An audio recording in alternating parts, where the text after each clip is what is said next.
Togo Info, le Togo à votre portée.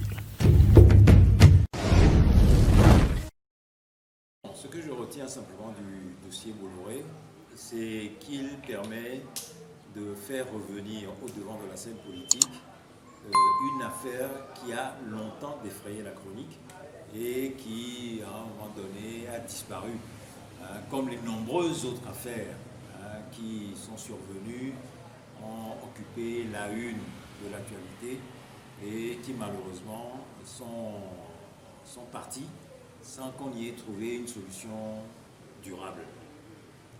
Cette affaire est un scandale de la République, dans la mesure où elle est une affaire de corruption au plus haut sommet de l'État togolais.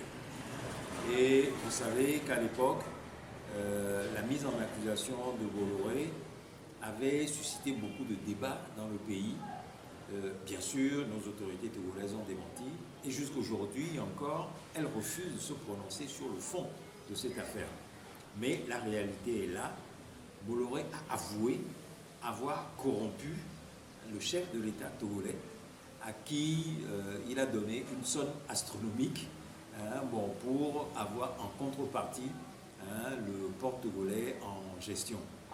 Alors, cela s'appelle un trafic d'influence et c'est coupable aux yeux de la justice, quel que soit le pays dans lequel on se trouve. Comme le Togo n'est pas un pays normal, les choses n'ont pas pu éclater ici, mais la justice française en a jugé autrement et a entendu, après l'aveu de M. Bolloré, exiger que l'affaire aille en justice et soit jugée en correctionnel. C'est une bonne chose. Et je pense que nous, Togolais, devons voir à partir de là, disons, une preuve supplémentaire à apporter sur la corruption de ce régime, mais qui, nous l'avons dit dernièrement, ne mérite pas de diriger le Togo.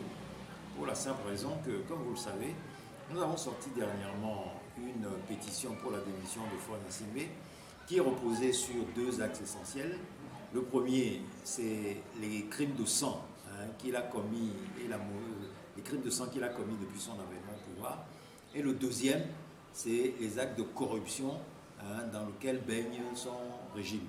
Et au compte de quoi, à l'occasion de la commémoration du 30e anniversaire du soulèvement du peuple togolais le 5 octobre dernier, nous avions commencé à mener une campagne qui se poursuit pour sa démission.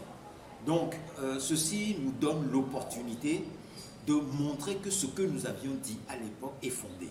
Et donc, tout ce manque à gagner qu'il y a pour le peuple togolais est de l'argent qui part en fumée et qui ne permet pas à ce qu'on équipe nos hôpitaux, à ce qu'on équipe nos écoles, à ce qu'on crée des emplois pour les jeunes du Togo. Et c'est ça qui fait notamment que notre jeunesse se fout le camp et pour certains d'entre eux vont se jeter et se tuer dans la Méditerranée en allant chercher un bonheur illusoire en Europe. Donc ceci recentre un débat sur le pillage de nos richesses et de nos ressources naturelles et de nos ressources matérielles et humaines, et donc doit nous emmener, nous Togolais, à sérieusement réfléchir, à récupérer les richesses et l'appareil de production qui est le nôtre, parce que financé à la sueur du front du peuple togolais.